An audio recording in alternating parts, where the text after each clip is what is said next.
راضی کرنا ہے۔ اور اس کے ساتھ ساتھ یہ بھی آمنہ کے لال نے بتا دیا کہ ماں کا حق کیا ہے، باپ کا حق کیا ہے، بہن کا حق کیا ہے، بھائی کا حق کیا ہے، بچوں کا حق کیا ہے، بیوی کا حق کیا ہے۔ یہ سب کچھ اللہ کے رسول صلی اللہ تعالی علیہ وسلم نے ہمیں بتا دیا۔ کاروبار کیسے کرنا ہے، کون سا جائز ہے، کون سا ناجائز ہے، یہ ساری باتیں رسول خدا صلی اللہ تعالی علیہ وسلم نے ارشاد فرما دی، اور الحمدللہ صحابہ کرام نے بڑی امانت داری کے ساتھ، دیانت داری کے ساتھ ہم تک پہنچایا۔ یہ تو آمنہ کے لال کی سیرت کا ایک پہلو ہے جس پر عموماً گفتگو ہوتی ہے، اور سیرت مصطفیٰ صلی اللہ تعالی علیہ وسلم کا دوسرا پہلو وہ ہے جو ہمارے ہاں بہت کم بیان ہوتا ہے۔ اگر ہم مطلقاً اس کو دیکھیں تو میرے خیال سے کہیں ہوتا ہی نہیں ہے۔ اگر 10 15 20 30 مسائل ہیں تو اس میں 1 سے 2 میں بیان ہوتا ہے، اس کے علاوہ کسی کی اس طرف توجہ ہی نہیں ہوتی۔ آپ علیہ السلام کی سیرت کا دوسرا جو پہلو ہے وہ یہ پہلو ہے کہ آمنہ کے لال نے نگاہ نبوت سے دیکھ کر یہ بتلا دیا تھا کہ آخری زمانے میں قیامت سے پہلے، دجال سے پہلے جو فتنے برپا ہوں گے وہ کیا ہوں گے اور ان سے بچنا کیسے۔ آپ علیہ السلام نے یہ ساری باتیں بتلا دی تھی۔ آپ حدیث مبارکہ کی کوئی بڑی سے بڑی کتاب اٹھا کے دیکھیں تو باقاعدہ طور پر محدثین نے اس کے اندر ابواب الفتن کے نام سے مکمل باب لکھا، جس میں ساری وہ حدیث مبارکہ جمع کی ہیں جو رسول خدا صلی اللہ تعالی علیہ وسلم نے فتنوں کے متعلق پیشن گوئی فرمائی تھی اور ان سے بچنے کا طریقہ ارشاد فرمایا۔ آج ہم اس طرف نہیں جاتے، اس کو دیکھتے نہیں ہیں، پڑھتے نہیں ہیں۔ آپ علیہ السلام نے فرمایا کہ قیامت کے قریب قریب حضرت حذیفہ رضی اللہ تعالیٰ عنہ کی روایت ہے، آپ علیہ السلام نے فرمایا کہ قیامت سے پہلے، دجال کی آمد سے پہلے 72 باتیں آپ دیکھو گے، 72 چیزیں آپ کے سامنے آئیں گی۔ جب یہ چیزیں سامنے آ جائیں تو سمجھ لینا کہ فتنے کا دور شروع ہو گیا۔ اب فتنہ کسے کہتے ہیں؟ قرآن کریم میں اللہ نے فرمایا کہ وَالْفِتْنَةُ أَشَدُّ مِنَ الْقَتْلِ، فتنہ کسی کو قتل کرنے سے بھی زیادہ سخت ہے۔ ایک نے کسی کی جان لے لی، فرمایا یہ اتنا گناہ نہیں ہے جتنا فتنے کا گناہ ہے۔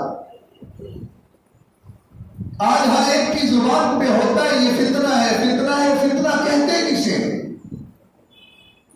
فتنہ عربی زبان کا لفظ ہے، لغت میں فتنہ کہا جاتا ہے سونے اور چاندی کو پگھلا کر کھرا کھوٹا الگ کرنا۔ سونار سونے کو پگھلاتا ہے، پگھلانے کے بعد جو اثر ہوتا ہے وہ الگ ہو جاتا ہے، جو کھوٹا ہوتا ہے وہ الگ ہو جاتا ہے، اس کو فتنہ کہتے ہیں۔ اور حدیث مبارکہ میں فتنہ اس چیز کو کہا جاتا ہے کہ جب ہر طرف ظلم کا دور دورہ ہو، یہ پتہ نہ چل رہا ہو کہ حق کیا ہے، سچ کیا ہے، جھوٹ کیا ہے، اور سچ کیا ہے، سچا کون ہے، جھوٹا کون ہے، تو اس وقت کرنا کیا ہے؟ فرمایا اس وقت آپ نے اطیع اللہ و اطیع الرسول پر عمل کرنا ہے اور دیکھنا ہے کہ اطیع اللہ و اطیع الرسول کس طرف ہے۔ اس سے پہلے آپ علیہ السلام نے کچھ پیشن گوئیاں فرمائی، کچھ حدیث مبارکہ ارشاد فرمائی۔ فرمایا اس وقت تک قیامت قائم نہیں ہوگی، یا اس وقت تک فتنے کا آغاز نہیں ہوگا جب تک کہ آپ یہ نہ دیکھ لو کہ مکہ المکرمہ میں، مکہ المکرمہ کے متعلق آمنہ کے لال نے فرمایا کہ جب تک تم یہ نہ دیکھ لو کہ مکہ المکرمہ کے اندر لوگ ایسی بڑی بڑی شاہراہیں اور بڑی بڑی سڑکیں بنائیں گے نہروں کی طرح، جیسے نہریں ہوتی ہیں بڑی بڑی، اسی طرح سڑکیں بنائیں گے۔ اور پھر فرمایا کہ مکہ کے جو پہاڑ آپ کو نظر آ رہے ہیں، بلڈنگیں ان پہاڑوں سے اوپر چلی جائیں گی، تو اس وقت فتنے کا دور شروع ہو جائے گا، اور وہ دور فتنے کا دور ہوگا۔ اس دور میں اپنے ایمان کو بچانا بہت ہی مشکل ہو جائے گا۔ حضرات محدثین نے جب یہ حدیث مبارکہ لکھی تو ان کے وہم و گمان میں بھی نہیں تھا کہ یہ تو ہمارا ایمان اور عقیدہ ہے کہ آمنہ کے لال نے جو فرما دیا وہ ہو کر رہے گا، وہ کبھی غلط ہو ہی نہیں سکتا۔ لیکن وہ سوچتے تھے کہ ایسے کیسے ہوگا۔ آج آپ چل کے دیکھیں، سڑکیں بنائی ہوئی ہیں، انڈر بائی پاس بنائے ہوئے مدینہ المنورہ میں، مکہ المکرمہ میں، کھلی کھلی شاہراہیں بنا دی گئی ہیں۔ یہ اسی آپ علیہ الصلوۃ والسلام کی حدیث مبارکہ کی 1450 سال پہلے جو پیشن گوئی فرمائی تھی آمنہ کے لال نے، وہ پوری ہو گئی۔ آج آپ دیکھیں دنیا کی بلند ترین عمارتیں آپ کو حرم کی حدود میں نظر آتی، اور پہاڑ کہیں نیچے رہ گئے، عمارتیں اوپر چلی گئی، بلند ہو گئی۔ فرمایا وہ فتنے کا دور ہوگا۔ آج عرب کے اندر مکہ المکرمہ کی حدود میں، ریاض میں، جدہ میں کیا ہو رہا ہے؟ وہاں نائٹ کلب بن گئے، وہاں باقاعدہ طور پہ جوئے ہو رہے ہیں، وہ سب کچھ وہ گناہ ہو رہا ہے کہ جو ہمارے پاکستان میں بھی میرے خیال سے اتنا کھلا نہ ہو۔ اور حدود حرم سے تقریباً 70 کلومیٹر فاصلے پر یہ ایک شہر تعمیر کر رہے ہیں جس کی پیشن گوئی دجال کے فتنے میں آئے گی، اور اس شہر کا مکمل کنٹرول امریکہ کے ہاتھ میں ہے۔ وہ اس کو آباد کر رہے ہیں، اور ایک صحافی نے لکھا ہے، اللہ کرے اس کی بات غلط ہو، اس نے کہا جب یہ شہر مکمل بن جائے گا، اس شہر میں لوگ پورے کپڑے پہن کر داخل نہیں ہو سکیں گے، ان کو اجازت نہیں ہوگی،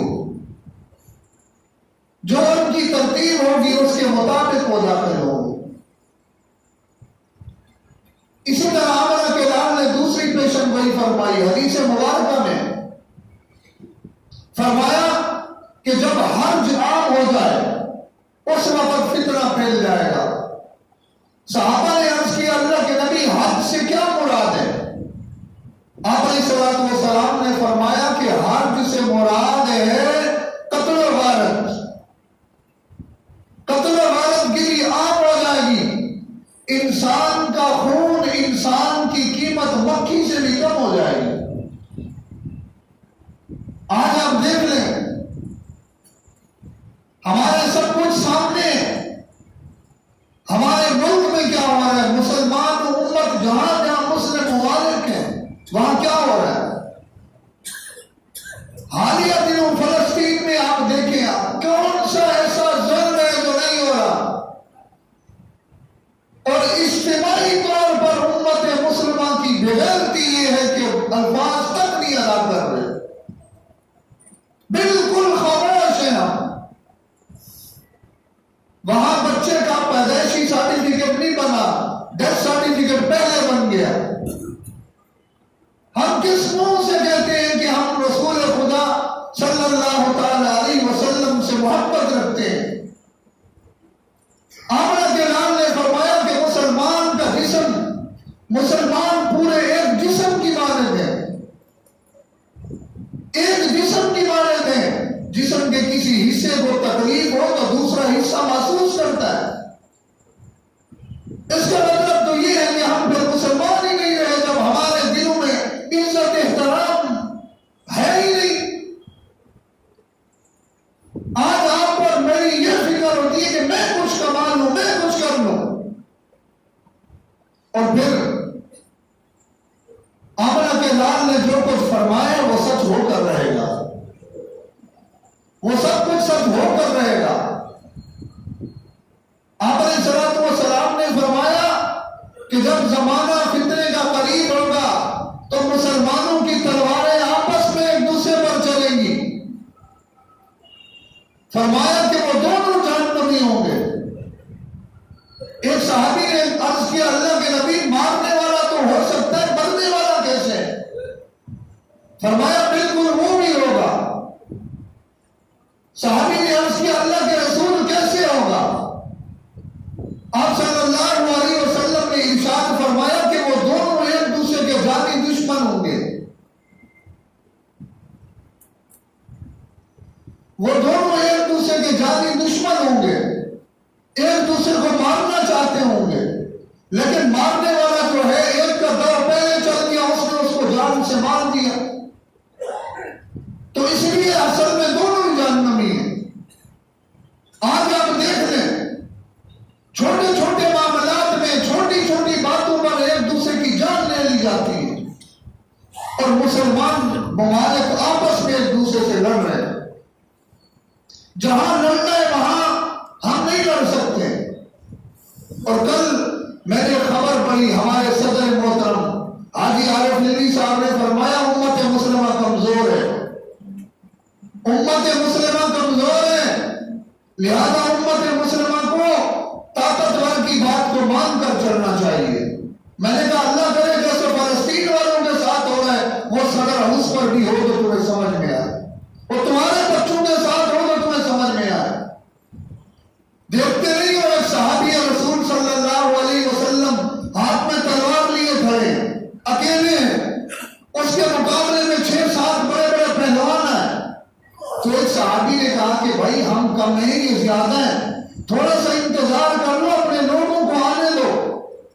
اس صحابی رسول نے، یہ ہوتی ہے ایمانی غیرت، کیا خوبصورت جملہ ارشاد فرمایا، فرمایا کہ اب تم یہ چاہتے ہو کہ میں جنت سے دور رہوں، تم مجھے جنت میں نہیں جانے دیتے، میں جنت میں جانا چاہتا ہوں، مجھے کوئی ڈر خوف نہیں ہے ان کا۔ پھر وہ تلوار لی اور میدان میں گھس گئے، ان 6 کے 6 کو واسطے جہنم کر دیے۔ یہ صحابہ کی غیرت تھی، صحابہ کا ایمان تھا۔ ہمارے اکابرین کی زندگیاں پڑھیں آج ہم اتنا بے بس ہو گئے، ہمارے دلوں سے ایمانی غیرت ختم ہو گئی۔ حضرت حذیفہ رضی اللہ تعالیٰ عنہ نے آپ علیہ السلام کی جو پیشن گوئیاں فرمائی، اس میں سب سے پہلی بات 72 باتوں میں سب سے پہلی بات یہ ہے، آمنہ کے لال نے فرمایا ایک وقت ایک زمانہ ایسا آئے گا مسلمان جماعت سے نماز پڑھنے کا اہتمام ختم کر دیں، بلکہ نماز کو اہمیت ہی نہیں دیں گے۔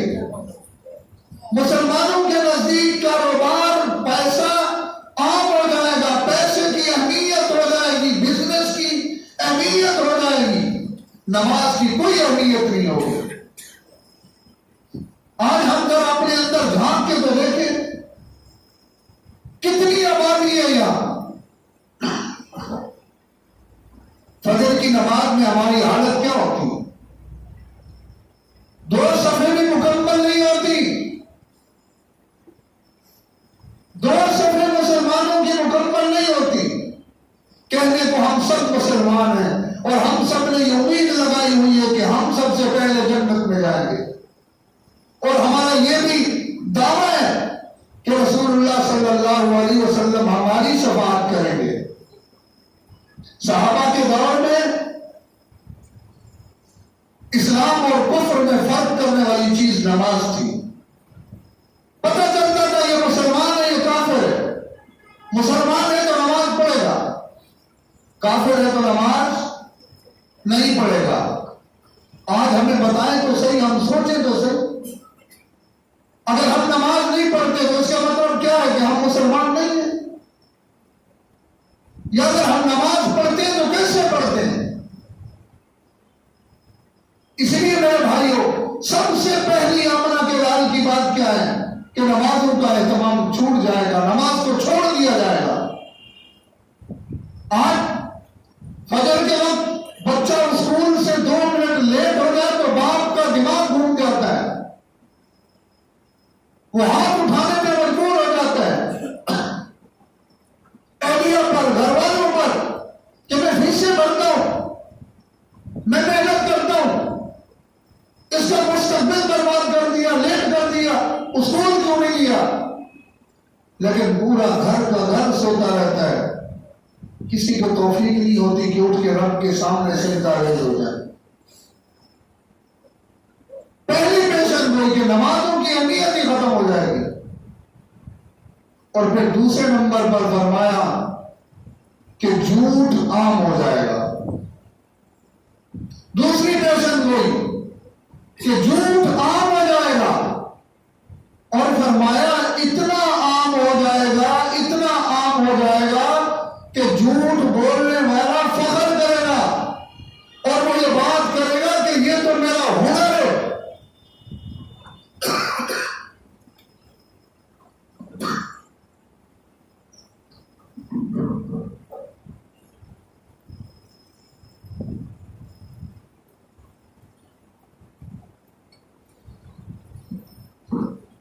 وہ کہے گا یہ تو میرا ہنر ہے، مجھے طریقہ آتا ہے، میں پیسہ کما سکتا ہوں، میں بزنس کر سکتا ہوں۔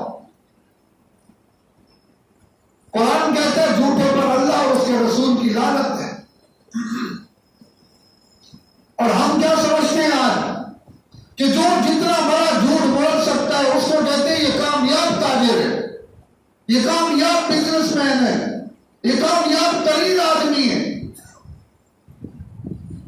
آپ علیہ الصلوۃ والسلام نے تیسرے نمبر پر فرمایا کہ امانت دار جو ہوگا لوگ اس کو خائن سمجھیں گے، کہ جو امانت دار ہوگا، جو اچھا انسان ہوگا، جو لوگوں کی امانتوں کا خیال رکھتا ہوگا، لوگ اس پر تہمت لگائیں گے، لوگ اسے بد امانت والا کہیں گے کہ یہ امانت دار نہیں ہے، یہ ٹھیک نہیں ہے۔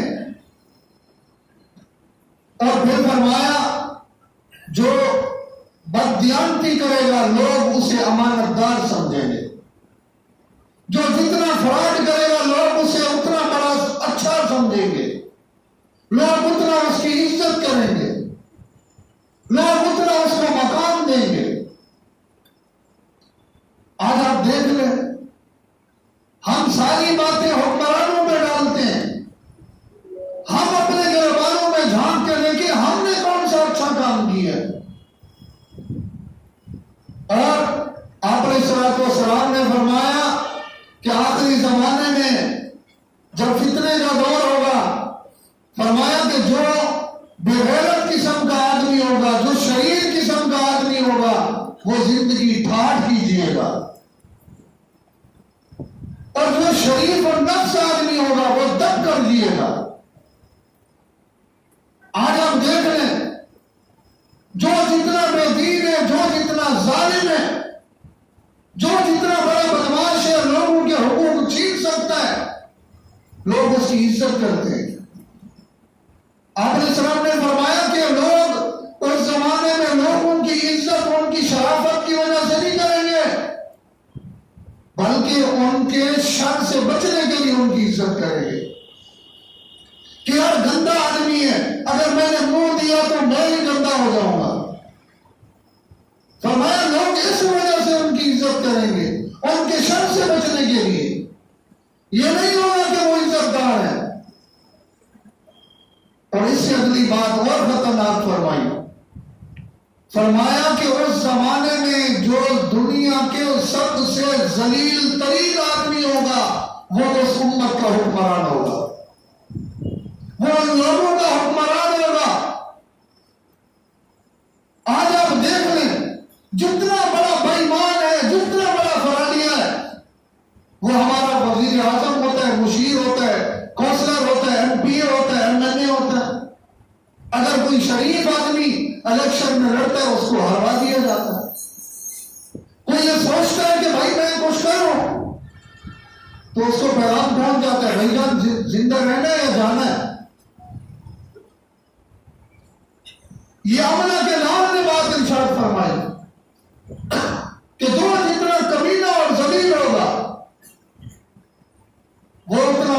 حکمران ہوگا. اور اگلا ارشاد فرمایا انصاف پیسوں سے خریدنا پڑے گا. انصاف نہیں ملے گا. انصاف لینا ہے تو معزز عدالت کو کچھ نہ کچھ دینا پڑے گا. بولا معزز عدالت تو کہتے ہیں کہ عدالت کی توہین کر دی. وہاں تو نیک بادشاہ بیٹھے ہیں اور اللہ کے فضل سے ایسے نیک ہیں کسی ایک نماز میں نظر نہیں آتے. وہ پانی تو پیتے ہی نہیں ہے نا. ایسے نیک ہیں. فرمایا کہ انصاف کو خریدنا پڑے گا. آج ہمارے یہاں بولیاں نہیں لگتی. آج ہمارے یہاں پیسہ جو زیادہ دے دے اس کے حق میں فیصلہ ہے. اور اس سے اگلی بات فرمائی کہ پولیس عام ہو جائے گی, جرائم بڑھ جائیں گے. آج دیکھیں جگہ جگہ پولیس, رینجر, انٹیلیجنس, آرمی سب کچھ ہے. اللہ کے فضل سے جرائم پہلے سے بڑھ رہے ہیں. کیا فائدہ؟ وجہ یہ ہے کہ ہم سب یہاں سے بے ایمان ہیں. ہم سب یہاں سے بے ایمان ہیں. بھلے کسی کو بات بری لگے لیکن بات یہی ہے. خدا کی قسم بات یہی ہے. اور اگلی بات آپ کہیں گے صرف ہمارے پر آ رہے مولوی کو کچھ نہیں بولنا. مولوی کی بات بھی کریں گے. آپ نے صلاۃ والسلام نے فرمایا جب یہ زمانہ آئے گا اس وقت کے قاری علماء بدکار ہو جائیں گے, اپنی خواہشات کے تابع ہو جائیں گے. صرف پیسے کو دھندا بنا لیا جائے گا, دین بنا لیا جائے گا. جو پیسہ جہاں سے آئے گا فتویٰ اسی کے حق میں ہوگا. جہاں سے کچھ نظر آ رہا ہے مولوی صاحب اس طرف جا رہا ہے. فرمایا اس وقت کے وہ علماء دنیا کے بدترین علماء ہوں گے. اور جو اس وقت حق بیان کرے گا وہ ایسے ہوگا جیسے اس نے ہتھیلی پہ آگ کو رکھا ہے. اور پھر آمنہ کے لال نے فرمایا ایسے لوگ موجود ہوں گے, ختم نہیں ہوں گے. ایسے لوگ بھی موجود ہوں گے. اللہ اکبر. اس سے اگلی بات ارشاد فرمائی کہ لوگ میرے نام کو, دین کو استعمال کریں گے دنیاوی فائدہ حاصل کرنے کے لیے.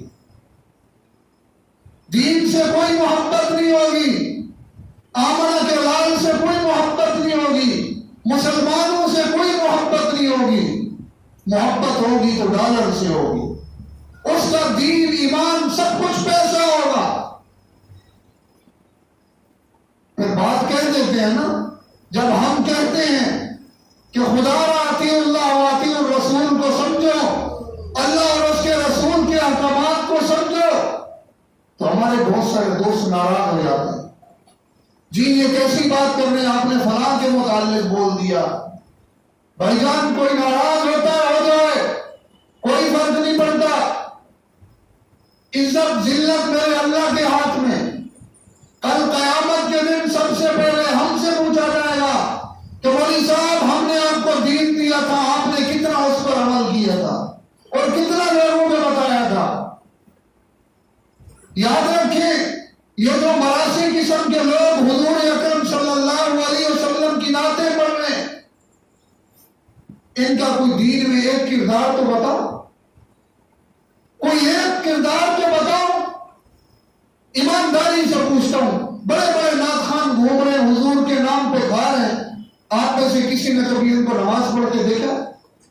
اگر کسی نے دیکھا تو بتائے. کبھی دیکھا؟ کبھی دین کے لیے کوئی قربانی کر دیتے دیکھا ہے؟ تاریخ ختم نبوت کے لیے لاکھوں لوگ شہید ہو گئے. تاریخ کے تحفظ نبوت سے صحابہ کے لیے کم از کم 12,000 لوگ صرف آپ کے پاکستان میں شہید ہو چکے ہیں 1985 سے لے کر آج تک. ان میں کوئی ایک نعت خوان مجھے دکھاؤ, کوئی ایک جدی نشین مجھے دکھاؤ جس نے تاریخ ختم نبوت کے لیے ایک دن جیل کاٹی ہو.